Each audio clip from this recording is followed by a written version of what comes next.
Vi är här och filmar lite grann för jag ska se när vi fotar i studion. Och här borta har vi Koriander och Cissi. Kan du vetsträcka dem? Hej! Ja.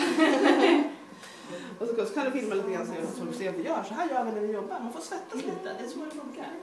Och så sjunger man lite grann. Hans bror, bra. Alltså just det, inte sjunga just nu för nu känns det och tänderna lite grann där, ja. Mamma? Ja. Det här är koriander. Ja, här är koriander. Vi tar bilden nu. Det är koriander. Och mamma får lite kaffe. Cissi måste få en liten break. Hon gör det här. Hon blir varmt och gott. Jag är svettig. Ja, hon är väldigt svettig. Jag får se varsågod. Tack. Hej då. Jag är sån som tycker att jag är